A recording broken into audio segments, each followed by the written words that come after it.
नमस्कार दोस्तों, study Chrome channel में आप सभी का एक बार फिर से स्वागत है। हम लोग जो है महत्वपूर्ण करंट अफेयर्स को देख रहे थे, जो कि आगामी आईएएस, पीसीएस और अन्य जो परीक्षाएं हैं उसके लिए महत्वपूर्ण है। आइए शुरू करते हैं। राष्ट्रीय खाद्य तेल ऑयल पाम मिशन। राष्ट्रीय खाद्य तेल ऑयल पाम मिशन, देखिए क्या 18 अगस्त 2021 को इसको जो है प्रधानमंत्री की अध्यक्षता में केंद्रीय मंत्रिमंडल ने इसकी शुरुआत को क्या किया है, मंजूरी प्रदान की है। यह जो है नई केंद्र प्रायोजित योजना है और इसका इस मिशन के अंतर्गत देखिए क्या है, विशेष रूप से कहाँ फोकस किया जाएगा, ये पूर्वोत्तर क्षेत्र तथा अंडमान एवं निकोबार द्वीप समूह पर क्या है, विशेष रूप से ध्यान दिया जाएगा।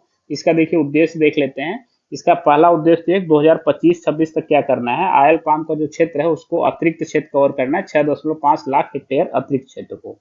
तो आयल आयल पाम का जो क्षेत्रफल है, जो क्षेत्र है जहाँ ये खेती की जाती है, उसको कितना करना है, 6.5 लाख हेक्टेयर अतिरिक्त क्षेत्र को आच्छादित करना है। और अंततः इसे बढ़ाकर कितना करना है, 10 लाख हेक्टेयर करना है। इसके अतिरिक्त देखिए इसके महत्वपूर्ण उद्देश्य क्या है। देखिए क्रूड पाम ऑयल, कच्चा ताड़ का जो तेल है, इसके उत्पादन का जो टारगेट सेट किया गया है वो वर्ष 2025-26 में कितना कर लेना है, 11.20 लाख टन। 11.20 लाख टन कर लेना है। और 2029-30 तक कितना कर लेना है, इसको इसको 28 लाख टन तक इसको उत्पादन इसका कर लेना है। देखिए उल्लेखनीय है कि तिलहन उत्पादन वर्ष 2014-15 के 275 लाख टन से बढ़कर वर्ष 2020-21 में कितना हो गया है, 365.65 लाख टन ये हो गया है। इस योजना के लिए टोटल जो है 11,040 करोड़ रुपए जो है क्या किया गया है, वित्तीय परिव्यय इसका निर्धारित किया गया, जिसमें 8,844 करोड़ रुपए जो है ये केंद्र सरकार वहन करेगी, और जबकि 2,196 करोड़ रुपए जो है ये राज्य सरकार वहन करेगी। नेक्स्ट देखिए, उत्तर प्रदेश जनसंख्या नियंत्रण विधेयक 2021। उत्तर प्रदेश जनसंख्या नियंत्रण विधेयक 2021 ये 15 अगस्त 2021 को क्या किया गया, उत्तर प्रदेश राज्य विधि आयोग ने प्रदेश सरकार को जनसंख्या नियंत्रण कानून को लेकर अपनी रिपोर्ट क्या की है, प्रस्तुत कर दिया है। देखिए इस रिपोर्ट के साथ ही विधि आयोग ने क्या किया है, उत्तर प्रदेश जनसंख्या नियंत्रण स्थिरीकरण एवं कल्याण विधेयक 2021 का मसौदा भी क्या किया है, प्रदेश सरकार को सौंप दिया है। यह मसौदा क्या है, एक बच्चा नीति को प्रोत्साहित करता है तथा दो बच्चा नीति पर आधारित है। देखिए जो प्रोत्साहन दिया जा रहा है वो क्या किया जा रहा है, एक बच्चा नीति को प्रोत्साहित किया जा रहा है, और जबकि जो मैंडेटरी करने का प्रयास चल रहा है वो दो बच्चा की नीति पर क्या है, प्रयास चल रहा है। इसमें उत्तर प्रदेश विधि आयोग ने क्या किया, प्रदेश की बढ़ती हुई जनसंख्या को नियंत्रित करने और उसे स्थिर बनाए रखने के लिए प्रावधान किए हैं। कि विधेयक के मसौदे में यह प्रावधान है कि किसी दंपति को दो से ज्यादा बच्चे होने पर उसे कई तरह की सुविधाओं से क्या किया जाएगा, वंचित कर दिया जाएगा।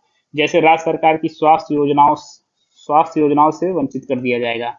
राशन कार्ड में परिवार के अधिकतम 4 सदस्यों की सीमा तय कर दी जाएगी। राज्य सरकार से विभिन्न मदों में मिलने वाली जो सब्सिडी है वह क्या है, प्रदान नहीं की जाएगी। प्रदेश में सरकारी नौकरियों में आवेदन पर रोक, नौकरी में रहते हुए दो से अधिक बच्चे होने पर प्रोन्नति से वंचित कर दिए जाने जैसे प्रावधान शामिल हैं। उल्लेखनीय है कि इस कानून के मसौदे में दो से अधिक बच्चे होने पर पंचायती एवं स्थानीय निकाय का जो चुनाव है उनमें लड़ने पर प्रतिबंध लगाया गया है। ऐसे लोग जिनके पास सरकारी नौकरी नहीं है और वे इन कानूनों एवं कानून के प्रावधानों का क्या करते हैं, पालन करते हैं, तो उन्हें पानी, बिजली, गृह कर, गृह लोन जैसी सुविधाएं जो है मुहैया कराई जाएंगी।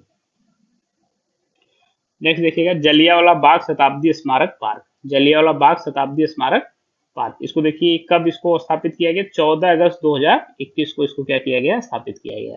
और कौन किया, तो पंजाब के तत्कालीन मुख्यमंत्री कैप्टन अमरिंदर सिंह ने इसको जो है क्या किया था, इसका उद्घाटन किया है। जलियांवाला बाग शताब्दी स्मारक पार्क का क्या किया है, उद्घाटन किया हुआ है।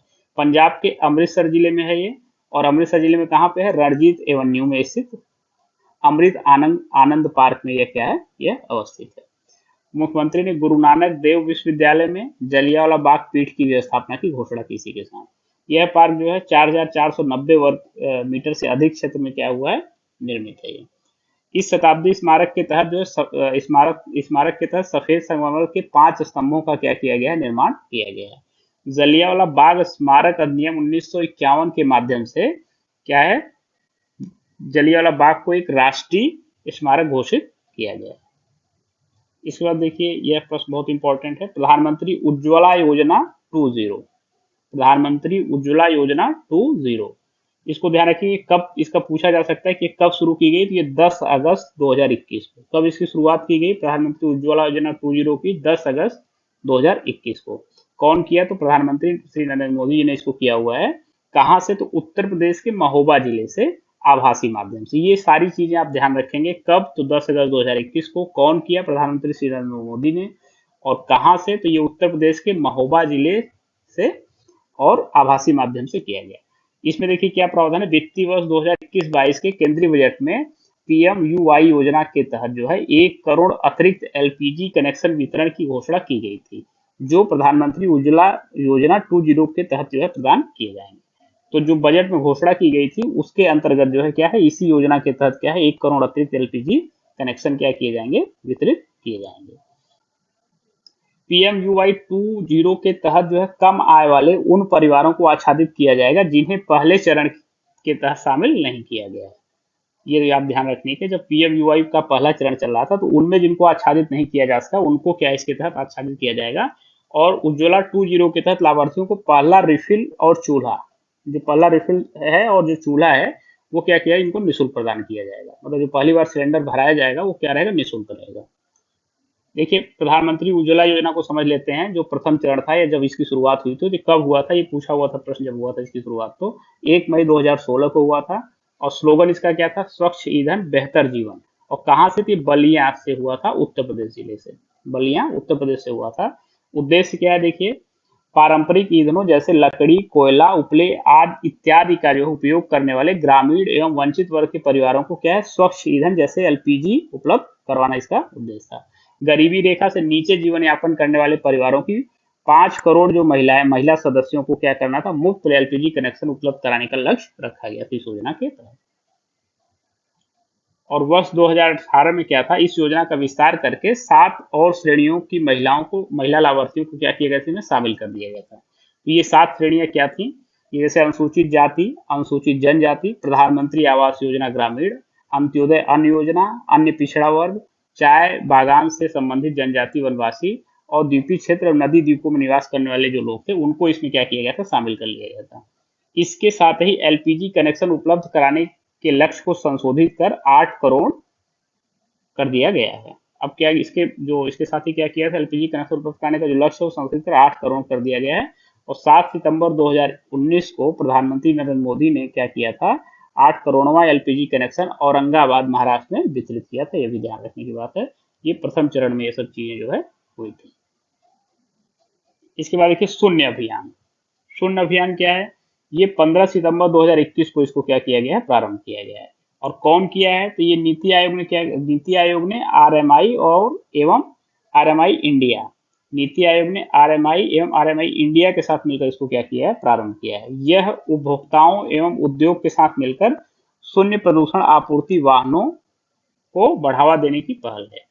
कि क्या है, उपभोक्ताओं और उद्योग के साथ, दोनों के साथ मिलकर क्या करना है, शून्य प्रदूषण वाहन आपूर्ति वाहनों को क्या करना है, शून्य प्रदूषण आपूर्ति वाहनों को क्या करना है, बढ़ावा देने की पहल है। इसका उद्देश्य क्या है, शहरी क्षेत्र में इलेक्ट्रिक वाहनों को अपनाए जाने में तेजी लाना है। तो ये शून्य अभियान बेसिकली क्या है, एकदम मूल उद्देश्य आप जान लीजिए शून्य अभियान का क्या है। ये शून्य प्रदूषण आपूर्ति वाहनों को क्या करना है, बढ़ावा देना है। बेसिकली इलेक्ट्रिक वाहन को अपनाए जाने पर बल देना, जिससे उसमें तेजी आए, खास करके शहरी क्षेत्रों में।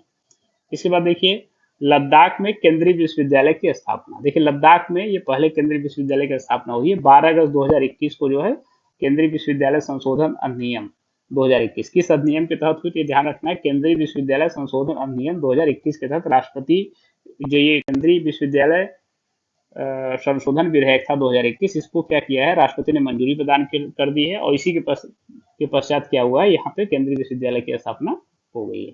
इस अधिनियम के माध्यम से केंद्रीय विश्वविद्यालय अधिनियम 2009 में संशोधन किया गया है।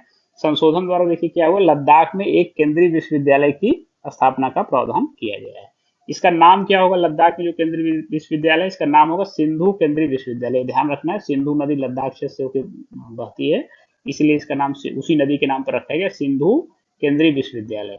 और किसी नदी के नाम पर नामित यह देश का पहला केंद्रीय विश्वविद्यालय। प्रश्न पूछा जा सकता है कि ऐसा कौन सा केंद्रीय विश्वविद्यालय है जिसका नाम जो है सिंधु नदी के नाम पे है, तो ये लद्दाख में अवस्थित सिंधु केंद्रीय विश्वविद्यालय है।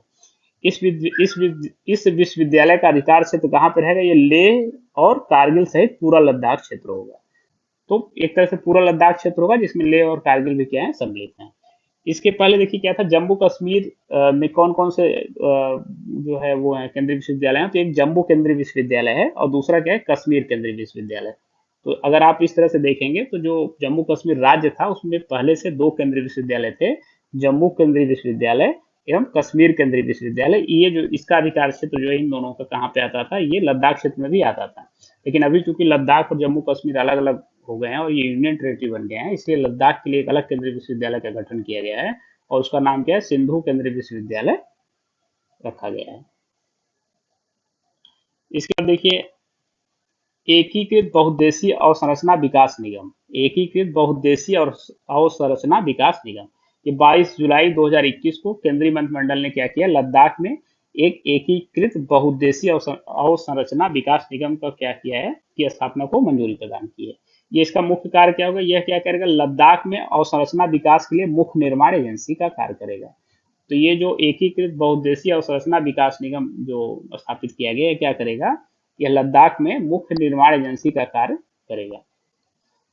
यह निगम लद्दाख में पर्यटन एवं परिवहन उद्योग के विकास के लिए आधारभूत ढांचे का निर्माण करने के साथ ही स्थानीय उत्पादों एवं हस्तशिल्प उद्योगों को प्रोत्साहन देने के लिए विपणन सुविधाओं का भी विकास एवं विस्तार करेगा।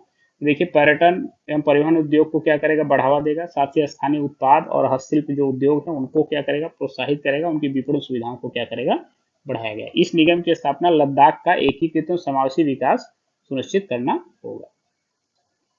इसके बाद देखिए नेक्स्ट उमलिंग ला दर्रा, उमलिंग ला दर्रा है, ये विश्व की सबसे ऊंची मोटर योग्य सड़क है। तो उमलिंग ला दर्रा से जो है गुजर रही है क्या, विश्व की सबसे ऊंची मोटर योग्य सड़क। ये ध्यान रखने की बात है, बहुत इंपॉर्टेंट है।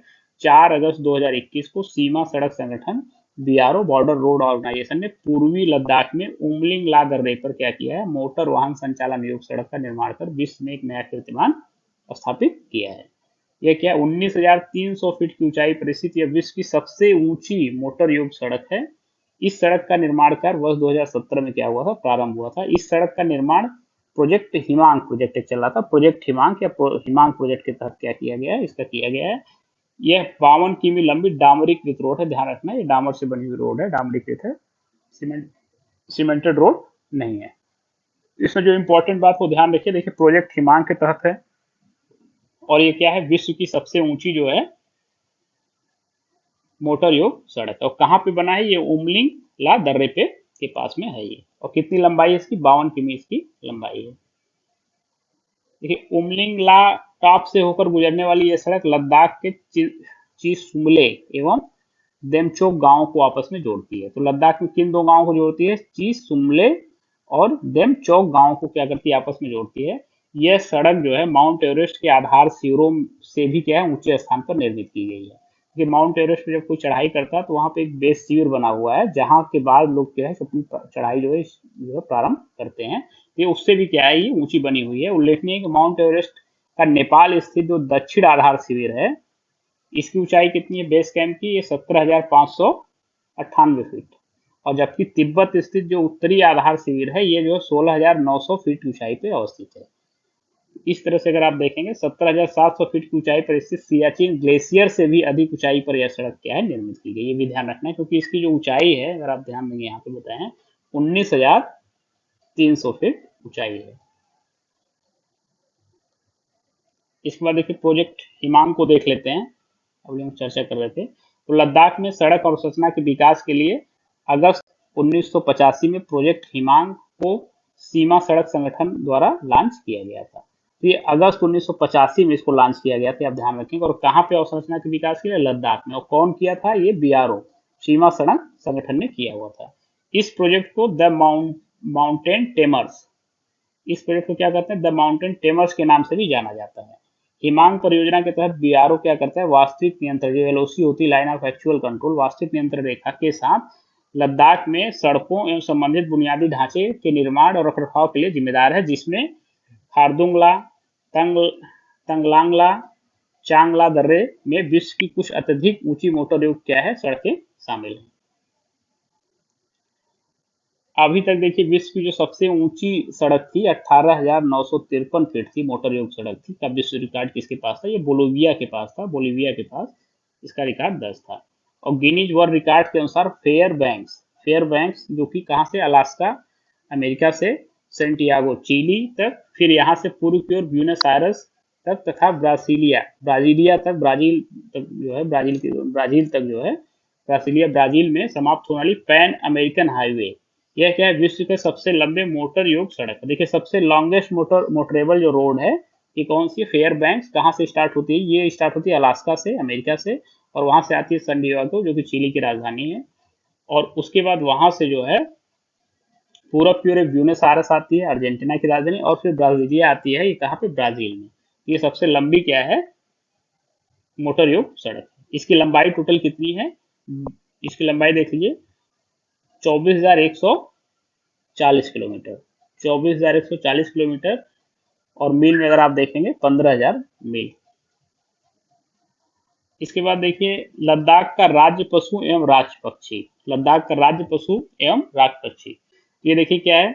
31 अगस्त 2021 को जारी एक अधिसूचना के माध्यम से केंद्र शासित प्रदेश लद्दाख द्वारा हिम तेंदुओं स्नो लियोपार्ड जो होता है इसको राज्य पशु घोषित किया गया है। और जबकि काली गर्दन वाले सारस को क्या किया गया है? ये राज्य पक्षी घोषित किया गया है। देखिए इसका जो लद्दाख का, ये पूछ सकता है प्रश्न कि राज्य पशु क्या है, तो ये हिम तेंदुआ है। और जबकि पक्षी क्या है? काली गर्दन वाले सारस को, ब्लैक नेक क्रेन को। उल्लेखनीय है कि तत्कालीन जम्मू कश्मीर राज्य जो था उसका जो है राज्य पशु क्या था? कश्मीरी हिरण या हंगुल जिसको हम लोग बोलते हैं, कश्मीरी स्टैग या हंगुल। और राज पक्षी क्या था? काली गर्दन वाला सारस उसका भी था। तो अभी क्या किया गया? लद्दाख ने नया अपना घोषित किया हुआ है। हिम तेंदुओं का वैज्ञानिक नाम क्या है? पैंथरा उनसिया। पैंथरा उनसिया जो हिम तेंदुओं का वैज्ञानिक नाम है। जबकि काली गर्दन वाले सारस का वैज्ञानिक नाम क्या है? ग्रस निग्रिकोलिस। ग्रस निग्रिकोलिस इसका वैज्ञानिक नाम है। उल्लेखनीय है कि आईयूसीएन की जो संकटग्रस्त प्रजातियों की रेड लिस्ट होती है उसमें हिम जो तेंदुओं को क्या क्या किया गया है? इसको सुभेद श्रेणी, वल्नरेबल श्रेणी में वर्गीकृत किया गया। ये पूछ सकता है कि लद्दाख ने हिम तेंदुओं को भी अपना जो है राज्य पशु घोषित किया है, तो आईयूसीएन की लिस्ट में किस श्रेणी में है? तो ये वल्नरेबल श्रेणी में, आप ध्यान रखेंगे। इंग्लिश में देख के टिक लगाएंगे तो ज्यादा आसानी रहती है। हिम तेंदुआ उसके आवास को संरक्षित करने के उद्देश्य से भारत सरकार ने वर्ष 2009 में प्रोजेक्ट स्नो लेपर्ड नाम से परियोजना को लॉन्च किया हुआ। तो ये भी पूछा जा सकता है कि उससे संबंधित कौन सी परियोजना है, तो प्रोजेक्ट स्नो लेपर्ड है जो कि वर्ष 2009 से प्रारंभ है। उल्लेखनीय है कि प्रतिवर्ष 23 अक्टूबर को क्या है? विश्व हिम तेंदुआ दिवस जो है मनाया जाता है। और आईयूसीएन के रेड लिस्ट में काली गर्दन वाला जो सारस है इसको संकटापन, देखिए क्या नियर थ्रेटन की श्रेणी में है, ये संकटापन की श्रेणी में है, नियर थ्रेटन की श्रेणी में वर्गीकृत किया गया है। और काली गर्दन वाले सारस लद्दाख में कहाँ पे? चांगथांग क्षेत्र में पाए जाते हैं। कहाँ पाए जाते हैं? लद्दाख के चांगथांग क्षेत्र में पाए जाते हैं। इसके बाद देखिए ई रूपी एक लॉन्च किया गया है। ये क्या है? नया डिजिटल भुगतान साधन है। ई रूपी को पूछ सकता है कि ई रूपी क्या है? तो ये क्या है? एक नया डिजिटल भुगतान साधन है, आप ध्यान रखेंगे। इसको 2 अगस्त 2021 को प्रधानमंत्री श्री नरेंद्र मोदी ने क्या किया? विशेष रूप से डिजिटल भुगतान साधन ई रूपी को क्या किया है? लॉन्च किया है। यह क्या है? एक डिजिटल भुगतान समाधान प्रणाली है, एक तरह से क्या है? डिजिटल भुगतान साधन जो कि हम देख रहे हैं, ध्यान रखेंगे, प्रश्न ऑप्शन में दे सकता है। यह डिजिटल भुगतान हेतु क्या है? एक नगद रहित, कैशलेस और संपर्क रहित, कॉन्टेक्टलेस साधन है। तो ध्यान रखिएगा ये नगद रहित है, कैशलेस है, और क्या है? ये संपर्क रहित है। देश में नगद रहित लेन देन को बढ़ावा देने के उद्देश्य से बाउचर आधारित भुगतान प्रणाली ई रूपी का जो विकास है कौन किया है? भारतीय राष्ट्रीय भुगतान निगम ने किया हुआ है। भारतीय राष्ट्रीय भुगतान निगम, इसका English NPCI, national payment corporation of India द्वारा किया गया है। जो ई रूपी का विकास है, ये इस विकास में कौन कौन देखिए इसमें पार्टिसिपेट किया था? तो वित्तीय सेवाएं विभाग, ये वित्तीय सेवाएं विभाग है, ये केंद्रीय वित्त मंत्रालय का विभाग है। और इसके साथ ही स्वास्थ्य एवं परिवार कल्याण मंत्रालय तथा राष्ट्रीय स्वास्थ्य प्राधिकरण, इन्होंने इसमें क्या है? इसके निर्माण में प्रमुख भूमिका निभाई है। और मूलतः ये क्या है? रुपये एक डिजिटल वाउचर है जो लाभार्थी या उपयोगकर्ता को उसके फोन पर एसएमएस या क्यूआर कोड के रूप में क्या होता है? प्राप्त होता है। यह एक पूर्व भुगतान वाउचर होता है। क्या होता है? एक पूर्व भुगतान वाउचर होता है। डिजिटल क्यूआर कोड या एसएमएस जो है के रूप में प्राप्त ई वाउचर के माध्यम से किसी सेवा प्रदाता को भुगतान किया जा सकता है। तो जो क्यूआर कोड प्राप्त होगा या जो एसएमएस प्राप्त होगा उसके माध्यम से इस माध्यम से जो ई वाउचर प्राप्त होगा उसके माध्यम से किसी सेवा प्रदाता को क्या किया जा सकता है, भुगतान किया जा सकता है। यह भुगतान साधन उपयोगकर्ता को कार्ड, डिजिटल भुगतान ऐप या इंटरनेट बैंकिंग के बिना ही सेवा प्रदाता को भुगतान करने में सक्षम बनाता है। ई रूपी के प्रयोग से देखिए क्या, किसी लाभार्थी का बैंक में खाता होना अनिवार्य नहीं है। देखिए ई रूपी के आ जाने से जिसका लाभार्थी होगा उसका जो बैंक में खाता होना अनिवार्य नहीं है। यह एक ऐसी विशेषता है जो इसे अन्य डिजिटल भुगतान माध्यमों से क्या करती है, अलग करती है। इसमें क्या होगा, आपको मोबाइल पे क्यूआर कोड या एसएमएस प्राप्त होगा जिसके माध्यम से आप जो है एक वाउचर आपको मिलेगा और आप क्या कर सकते हैं, भुगतान कर सकते हैं। ई रूपी कल्याणकारी सेवाओं की आपूर्ति सुनिश्चित करने की दिशा में एक क्रांतिकारी पहल है। ई रूपी क्या है, ये प्रत्यक्ष लाभ हस्तांतरण जो डीबीटी प्रणाली को सुदृढ़ करने और उसे अधिक पारदर्शी बनाने में महत्वपूर्ण भूमिका निभाएगा। देखिए इसमें जो सबसे इंपॉर्टेंट बात है वो ये कि इसके खाता होना आपका अनिवार्य नहीं है, ये ध्यान रखने की बात है। लेकिन अगर ये पूछेगा मोबाइल नंबर होना चाहिए तो यस होना चाहिए, क्योंकि डिजिटल क्यूआर कोड या एसएमएस के माध्यम से जो ई वाउचर प्राप्त होगा वो किस पे प्राप्त होगा, आपको मोबाइल पे ही प्राप्त होगा। इसके द्वारा देखिए एक आसान जो है 2 चरणों वाली प्रक्रिया के माध्यम से संपर्क रहित जो है भुगतान सुनिश्चित होगा। ये भी ध्यान रखना है, इसमें 2 चरणों की प्रक्रिया होगी जिसमें व्यक्तिगत जानकारी भी साझा करने की आवश्यकता आपको नहीं होगी। ऐसे उपयोगकर्ता जिनके पास स्मार्टफोन नहीं है वे भी क्या है, ई रूपी का प्रयोग कर सकेंगे। ये भी ध्यान रखना, अगर ये पूछता है कि मोबाइल होना आवश्यक है, बात तो सही, लेकिन क्या स्मार्टफोन होना जरूरी है, तो ये जरूरी नहीं स्मार्टफोन नहीं हो। इंटरनेट कनेक्शन रहित स्थानों पर भी इसका उपयोग संभव है, ये भी ध्यान रखने की बात है कि अन्य भुगतान प्रणालियों से भिन्न क्या है, इसमें इंटरनेट कनेक्शन की भी आपको आवश्यकता नहीं है। और ई रूपी जो है भारतीय रिजर्व बैंक द्वारा प्रस्तावित भविष्य की डिजिटल मुद्रा, जिसको कि सीबीडीसी बोल रहे हैं, सेंट्रल बैंक डिजिटल करेंसी से अलग है। सीबीडीसी देखिए क्या है, ये भविष्य में जारी की जाने वाली एक डिजिटल मुद्रा है, जबकि ई रूपी क्या है, ये भारतीय राष्ट्रीय भुगतान निगम द्वारा जारी किया गया एक डिजिटल वाउचर है। ये दोनों अलग अलग चीजें, ये भी ध्यान रखना है, रिलेट करके आपसे प्रश्न पूछा जा सकता है। इसके बाद देखिए नेक्स्ट है सहकारिता मंत्रालय का गठन। सहकारिता मंत्रालय का गठन ये 6 जुलाई 2021 को जो है केंद्र सरकार ने क्या किया, सहकार से समृद्धि के विजन को साकार करने के लिए सहकारिता मंत्रालय का क्या किया है, गठन किया। एक अलग मंत्रालय ही बना दिया गया है, सहकारिता मंत्रालय। इस नए मंत्रालय का कार्यभार जो है श्री अमित शाह जी को दिया गया है, कैबिनेट मंत्री हैं ये, अमित शाह जी को दिया गया है। और जबकि बीएल वर्मा को क्या किया गया है, ये सहकारिता मंत्रालय में राज्य मंत्री नियुक्त किया गया है। यह मंत्रालय देश में सहकारिता आंदोलन को मजबूत करने के लिए एक अलग प्रशासनिक, कानूनी और नीतिगत ढांचा क्या करेगा, यह प्रदान करेगा।